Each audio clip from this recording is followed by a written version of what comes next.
नहीं डरने वाले। देश भर में हर किसी की जुबान पर कॉकरोच जनता पार्टी का नाम है और अभी कुछ दिन ही हुआ है उसके जन्म हुए, लेकिन उस बीच पूरे देश भर में पहचान बना ली है। और इस पार्टी ने जो अभी नवगठित पार्टी है, कुछ दिन हुआ है, उसका पहला प्रदर्शन भी कहे तो सफलतापूर्वक पूरा हो गया, जिसमें काफी तादाद में लोगों ने हिस्सा लिया। और अचंभे की बात यह है कि इस पार्टी को प्रदर्शन के लिए बिना किसी झंझट के, बिना किसी दिक्कत के अनुमति मिल गई। काफी संख्या में लोग आए, काफी सोशल मीडिया पर और मेन स्ट्रीम मीडिया है उस पे भी काफी चर्चा हुई। अभी भी चर्चा हो रही, अभी भी बहस और विवाद हो रहे हैं और कई तरह के सवाल भी उठ रहे हैं, सराहना भी हो रही है। काफी लोग इसको, इस उभार को या इस आंदोलन कहें या पार्टी को की सराहना भी कर रहे हैं और उत्साह भी बढ़ा रहे हैं। लेकिन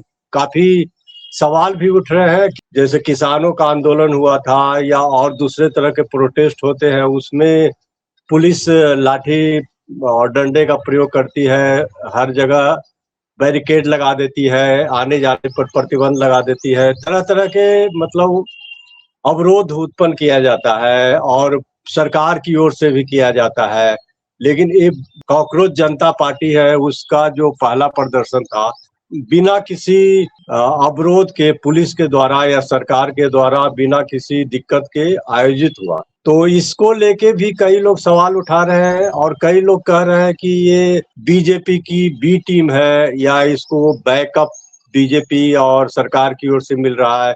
कुछ लोग कह रहे हैं कि ये आम आदमी पार्टी की बी टीम है और इसका मुख्य जो नुकसान होगा वो कांग्रेस को होगा या विपक्षी दलों को होगा। तो इन सब मुद्दों पर बात करने के लिए हमारे साथ जुड़े हुए हैं संजय कुमार, जो कि लंबे समय तक जिन्होंने पत्रकारिता की है और अलग अलग चैनलों में और न्यूज़पेपर्स में इन्होंने काम किया है और कई आंदोलनों को और विभिन्न तरह के जो प्रोटेस्ट हुए हैं उनको कवर किया है। आम आदमी पार्टी को उभरते हुए और उनको बिखरते हुए देखा है और भी राज्यों में छोटी बड़ी पार्टियों का जन्म हुआ और उनका पतन हुआ या उनका जो विकास हुआ उनको भी देखा है। तो उस मुद्दे पर बात करने के लिए आखिर कॉकरोच जनता पार्टी है वो क्या, उसका मोहरा तो कॉकरोच जनता पार्टी है, लेकिन क्या पीछे में कोई और चेहरा है, या मतलब जो सवाल उठ रहे हैं उसको लेकर के कि क्या आप मानते हैं या कि भाई इसको बीजेपी की ओर से बीजेपी की बी टीम कहा जा रहा है या आम आदमी पार्टी की बी टीम कहा जा रहा है, इसको लेके आप क्या सहमत हैं या इस तरह की जो के सवाल उठा रहे हैं वो इसको बदनाम करने के लिए किया जा रहा है इस तरह से प्रपंच? देखिए विनोद विप्लव जी, ये देखिए चाहे जो भी हो, इस भरी गर्मी में 40-42 डिग्री तापमान में अगर 2000 लोग भी जंतर मंतर पे जमा होते हैं तो ये इसका एक सकारात्मक पक्ष है, पहले मैं ये कहना चाहूँगा। और इसी बहाने जो है बहुत सारे दूसरे दलों के, दूसरे छात्र संगठनों के लोग भी वहां आए और उन्होंने भी धरना प्रदर्शन किया, अपना गाना बजाना किया, उन्होंने लोक कला दिखाई। तो इससे भी जो है एक, इसको भी एक सकारात्मक कहा जा सकता है। लेकिन जो सवाल आपने उठाया कि जितनी आसानी से इनको जंतर मंतर पर प्रदर्शन करने की इजाजत मिली और जिस तरह से दिल्ली पुलिस ने एयरपोर्ट जाकर इनको स्पॉट करके लाया, इनको परमिशन दिया, शांतिपूर्ण तरीके से इनको करने दिया, ये बहुत संदेह पैदा करता है क्योंकि दिल्ली पुलिस का जो इतिहास है वो बहुत काला रहा है।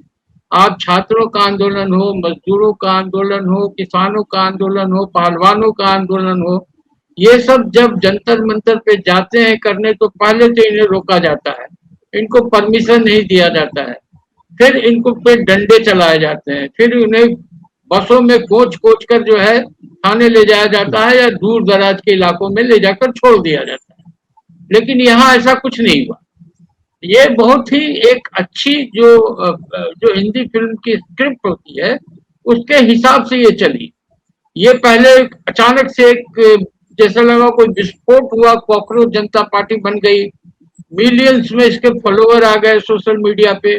फिर एक दिल्ली में एक प्रेस कॉन्फ्रेंस होता है कि 6 तारीख को इसके जो कथित जो अध्यक्ष है वो अध्यक्ष भी बन गए बिना चुनाव के, अपने आप वो अमेरिका में बैठ के। और ये बताया गया, इनके 3-4 लोगों ने प्रेस कॉन्फ्रेंस किया एक बड़ा सा, और उस प्रेस कॉन्फ्रेंस में बताया गया ये 6 तारीख को लैंड करेंगे। और आपको मैं बता दूं 6 तारीख को एनएसयूआई ने और कांग्रेस के दूसरे संगठनों ने पूरे देश में नीट पेपर के खिलाफ, जो पेपर लीक हुआ इसके खिलाफ धर्मेंद्र प्रधान का इस्तीफा मांगने के लिए आंदोलन का ऐलान पहले से कर रखा था। और इन लोगों ने भी 6 तारीख को ही चुना। नतीजा क्या हुआ कि इनको एयरपोर्ट पे दिल्ली पुलिस ने, जैसे स्वागत होता है ना, बारातियों का स्वागत किया जाता है, दूल्हे का स्वागत होता है, वैसे दूल्हे का स्वागत किया एयरपोर्ट पे। फिर इनको एस्कॉर्ट करके लाए यहाँ पे जंतर मंतर पे। यहाँ दिल्ली सरकार ने इनके लिए तमाम इंतजाम किए, पानी का हो, शौचालय का हो, तमाम तरह के इंतजाम किए गए। और यहाँ पे इनका जो है धरना प्रदर्शन जो भी है थोड़ा 2 घंटे का चला।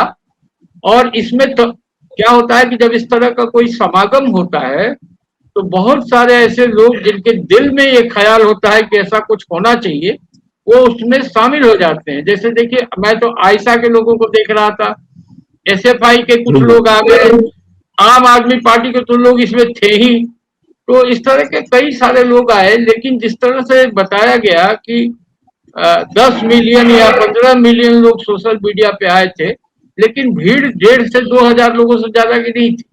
500 तो पुलिसकर्मी थे और 150-200 जो है यूट्यूब वाले और मीडिया वाले थे। इसके अलावा मुश्किल से 700-800 लोग आए थे। तो मैं ये कहता हूँ, देखिए, लोगों का जुटना, सरकार के खिलाफ आवाज बुलंद करना, आक्रोश जताना, इस्तीफा मांगना, ये अपनी जगह बिल्कुल सही है और ये हुआ है। लेकिन इसके पीछे की कहानी ये है कि ये आखिर क्यों हुआ और इसका भविष्य क्या है, ये ज्यादा इम्पोर्टेंट है। जैसे आपने आम आदमी पार्टी को भी देखा उभरते हुए, बनते हुए और बिखरते हुए भी, और ये अभी एक नई पार्टी कहे या एक मुहिम हो या पहल हो, जो भी हो, तो ये भी अभी आप देख रहे हैं बनते हुए या विकसित होते हुए, उभरते हुए।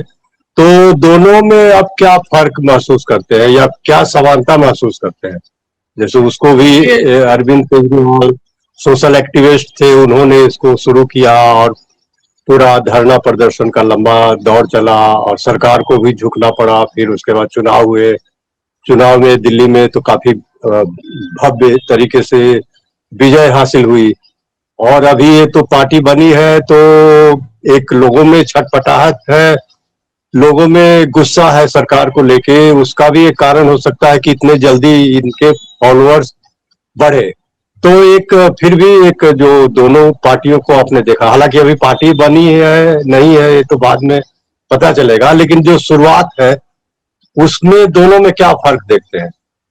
देखिए, जो आम आदमी पार्टी है उसकी शुरुआत हुई थी इंडिया अगेंस्ट करप्शन के आंदोलन से, और वो जो पूरी तरह बीजेपी स्पॉन्सर्ड, आरएसएस स्पॉन्सर्ड ये पूरा प्रोग्राम था जो रामलीला मैदान में हुआ। हाँ, नहीं कैसे कर सकते हैं कि बीजेपी स्पॉन्सर्ड है, क्योंकि उनको जेल में डाला केजरीवाल को, तमाम पार्टी के नेताओं को। तो अगर बीजेपी स्पॉन्सर्ड होती तो ऐसा, बीजेपी अगर स्पॉन्सर होती, बीजेपी की पार्टी बी टीम होती, तो ऐसा इसके साथ तो नहीं किया जाता ना। एक सवाल मतलब पूछ रहे हैं। देखिए आपका सवाल वाजिब है। देखिए, एक तानाशाह जो है उसको समर्थक भी अपने चाहिए और विरोधी भी अपने ही चाहिए, उसको गाली देने वाले भी अपने ही लोग चाहिए। वो कंट्रोल्ड, कहते हैं ना कि कंट्रोल्ड विरोध चाहिए उसको, और कंट्रोल्ड समर्थन भी चाहिए।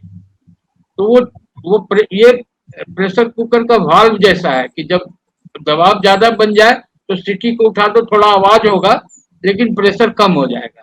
तो ये थोड़े आवाज होने वाली बात है, थोड़ी सी आवाज हुई है और इस आवाज ने पूरे विपक्ष और कांग्रेस के आंदोलन को पर्दे के पीछे पहुंचा दिया। यही इसका उद्देश्य था। आप देखिए कि ये अभिजीत दीपके जो है, जो इसका कथित संस्थापक है, वो कौन है? उसने वो आम आदमी पार्टी के आईटी एनिमेशन सेल में 5 साल नौकरी करता था और वहां उसने अपनी जगह बनाई। फिर वो विदेश चला गया, वहां जाकर उसने अपनी कोई नौकरी की है और वहां से उसने इसको आम आदमी पार्टी के इशारे पे, कहते हैं ना कि आरएसएस की बी टीम का बी टीम है, ठीक है, ये बी टू बी है। तो इसको जो है, इसको ठेकेदार ठेका मिला केजरीवाल को कि राहुल गांधी की जो तमाम जो बड़ी खबरें हैं, जो आरोप है सरकार पर, उसको दबाने के लिए कोई नया आंदोलन शुरू किया जाए। और ये केजरीवाल के दिमाग की उपज है कि क्योंकि केजरीवाल ऑलरेडी डिफेम्ड हो चुका है, जनता में उसकी कोई क्रेडिबिलिटी नहीं रह गई है, तो उसको एक नया मोहरा चाहिए था। तो उसने अपने इस मोहरे को मैदान में उतारा और पूरे बीजेपी, आरएसएस और आम आदमी पार्टी की आईटी सेल ने इसको हवा दी और इसको प्रायोजित किया, इस पूरे प्रोग्राम को, और खुद से गाली दिलवाया। आप देखिए कि वहां गोदी मीडिया को क्यों गाली दी जा रही है। गोदी मीडिया को अगर ये लोग गाली नहीं देते तो इनकी वैलिडिटी नहीं बनती। लोगों को लगता कि अरे ये तो गोदी मीडिया के साथ है, तो गोदी मीडिया को गाली दे रहे हैं, इसका मतलब मोदी विरोधी है। ये दरअसल ये मोदी विरोध नहीं कर रहे हैं। आप अगर देखेंगे आजकल टीवी में जो गोदी मीडिया के एंकर है, वो बार बार कहेंगे सिस्टम दोषी है, सिस्टम की प्रॉब्लम है, सिस्टम काम नहीं कर रहा है। अरे भाई, सिस्टम क्या होता है? सिस्टम करते हैं ना, वो मोदी का नाम नहीं लेंगे, वो योगी का नाम नहीं लेंगे, वो रेखा गुप्ता का नाम नहीं लेंगे, वो कहेंगे सिस्टम के कारण हो गया। तो दरअसल ये जो सिस्टम बोल के जो छुपाने वाली बात है, यही जो है कॉकरोच जनता पार्टी के साथ भी यही है। ये लोग सब आरएसएस के इशारे पे, केजरीवाल के कहने पे और उसकी प्लानिंग के हिसाब से काम चला और उस तरह से हुआ। ये लोग इसमें कामयाब भी रहे हैं, मैं इसको कामयाब ही कहूंगा, क्योंकि एक अच्छी खासी भीड़ जुटी और इसने बहुत सारे आंदोलन के खबरों को पूरी तरह से दबाने में कामयाबी हासिल की। नहीं, लेकिन ये तो एक महज संजोग है कि जैसे जो चीफ जस्टिस ने बोला कि कॉकरोच कह दिया, जो बेरोजगार लोग हैं उनको कह दिया, तो कोई प्लानिंग के साथ नहीं कहा होगा। फिर उसके बाद उस पे लोगों ने गुस्सा किया, सोशल मीडिया पर तमाम तरह के रिएक्शन आए और उसी बीच एक पार्टी के नाम से कॉकरोच जनता पार्टी एक बैंक के तौर पर बना दिया। तो ये तो प्लानिंग तो इससे नहीं थी ना कि तो कहेंगे कॉकरोच युवाओं को और बेरोजगारों को, उसके बाद कोई पार्टी बना लेगा। तो ये तो स्पॉन्टेनियस से हुआ। देखिए, स्पॉन्टेनियस कुछ नहीं होता है राजनीति में। जब राजनीति में एक परिस्थिति होती है, उस परिस्थिति के हिसाब से काम होता है। अब मान लीजिए कि जिस समय ये प्लानिंग हुई होगी कि ऐसा कुछ करना है, उस समय ये देखा गया होगा कि कौन कौन सी चीजें हैं सामने में जिसको उठाकर बड़ा किया जा सकता है। तो ये देखा होगा इन लोगों ने कि ये एक चीफ जस्टिस का एक टिप्पणी है जो युवाओं के खिलाफ है। ऑलरेडी कॉकरोच जनता पार्टी बनने से पहले या इसके सामने आने से पहले लोगों का गुस्सा चीफ जस्टिस के खिलाफ बिल्कुल भड़क गया था। पूरा सोशल मीडिया चीफ जस्टिस के खिलाफ बयानों से भरा हुआ था। तो बीजेपी ने या आरएसएस ने या केजरीवाल ने उसको पिक किया वहां से कि ये है मुद्दा, इसको अगर हम चाहेंगे तो ये जल्दी से बड़ा हो जाएगा, और उन्होंने इसको उठाया। और आप देखिए कि कितनी जल्दीबाजी में इसके एनिमेशन कितने बने, इसके तमाम लोगो बन गए, इसके पोस्टर बन गए, इसके झंडे बन गए, इसके बड़े बड़े होर्डिंग बन गए। कहाँ से आया ये पैसा? तो किसने लगाया पैसा? क्या एक आम भारतीय जो छात्र है, जो नीट की परीक्षा की तैयारी कर रहा है, वो होर्डिंग लगवा सकता है जिसमें 10 लाख रुपए खर्च होते हैं? वो क्या एनिमेशन के 50 जो है वो एनिमेटेड वीडियो बना सकता है? नहीं बना सकता है। वो पढ़ेगा या वीडियो बनाएगा? तो ये कहीं न कहीं से एक प्रायोजित षड्यंत्र है विपक्ष की आवाज को दबाने के लिए। क्योंकि जब आप प्रेशर कुकर में आप क्या करते हैं, आप चावल को जल्दी पकाते हैं या मटन को जल्दी पकाते हैं, तो आप उसको प्रेशराइज करते हैं और फिर जब आपको लगता है अब ये पक गया तो सीटी निकाल देते हैं और उसके मजे मारते हैं। तो ये लोग प्रेशर कुकर में पकने वाली खिचड़ी या कह लीजिए मटन या चावल है ना, जिसको अपने हिसाब से 4 सीटी लगाया गया है, अब सीटी निकाल के रख दिया जाएगा, इनका काम खत्म होगा, प्रेशर कुकर खोल के रख देंगे। ये है। नहीं, जैसे आप भी कह रहे हैं, आप जैसे कह रहे हैं कि वही चीजें जो है आरएसएस के लोग, बीजेपी सपोर्टर या मोदी के जो तमाम भक्त है सोशल मीडिया पर वही बात कर रहे हैं, और उधर कांग्रेस के भी लोग इसी तरह से बातें कर रहे हैं। तो ऐसे तो क्या माना जाए, मतलब हर पार्टी जो, अगर मोदी ने इसको, मान ली बीजेपी की बी टीम होती या बीजेपी ने करवाया होता, तो बीजेपी के जो सपोर्टर है वो तो इसकी आलोचना कर ही रहे, वो भी कर रहे हैं। अगर बीजेपी पराजित होती तो बीजेपी तो सपोर्ट करती ना उसको, बीजेपी के लोग इसको सपोर्ट करते हैं, उसके समर्थन में बोलते नहीं। देखिए, और कांग्रेस को अगर नुकसान हुआ है, हो रहा, कांग्रेस को नुकसान हो रहा, मान लें आपके कहने का इसका नुकसान केवल कांग्रेस ही नहीं, तमाम विपक्षी दलों को हुआ है। और तमाम विपक्षी दलों का जो मीडिया स्पेस है उसको जो है उस स्पेस को कोई भी गोदी मीडिया नहीं दे रहा है, उसको तवज्जो ही नहीं दे रहा है कांग्रेस की खबरों को। पूरे देश में 19 जगह कल आंदोलन हुआ, पानी की बौछारें हुई, लाठियां चली, लोगों को पकड़ा गया, लेकिन एक खबर एक न तो अखबार में आई न टीवी पे आया। और ये कॉकरोच जनता पार्टी की खबर सारे अखबारों में आज पहले पन्ने पे है। तो ये समझने की वजह एक्चुअली क्या है ना कि ये तानाशाही का फलसफा है कि आपको जो है अगर एक विपक्ष चाहिए होता है सरकार चलाने के लिए, लोकतंत्र, लोगों को ये बताने के लिए कि हम लोकतंत्र हैं, एक सरकार की जरूरत होती है, एक विपक्ष की जरूरत होती है। वो विपक्ष, जैसे चीन में क्या है, चीन में जो विपक्ष है वो सरकार ही बनाती है और सरकार उस विपक्ष को बनाती, सरकार उसको पैसे भी देती है और वो उसका काम होता है सरकार का विरोध करना। तो सरकार अपने ही विरोध के लिए एक पार्टी खड़ी करती है, उससे विरोध करवाती है और जब उसको लगता है कि उसका काम हो गया उसको धीरे से बिठा देती है। आप देखिए, मैं एक उदाहरण देता हूँ कि एक जमाने में असम में असम गण परिषद का उदय हुआ था, ठीक है। असम गण परिषद आई अचानक से एकदम सैलाब की तरह और उसने सरकार बना दिया।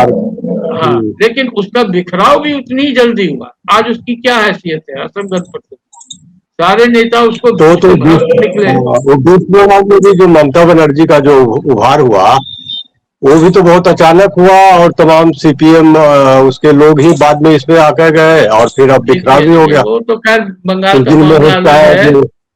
देखिए, बंगाल का मामला अलग है। सीपीएम जो ममता बनर्जी का पूरा आंदोलन था सिंगूर का और नंदीग्राम का, उस आंदोलन में ममता बनर्जी के एक कंधे पे सीपीआईएमएल सवार थी, माओवादी सवार थे और दूसरे कंधे पे आरएसएस सवार थी और इस दोनों को अपने कंधे पे बिठाकर ममता बनर्जी ने उतना बड़ा आंदोलन किया जिसमें गोलियां चली और करीब 1.5 दर्जन किसान मारे गए।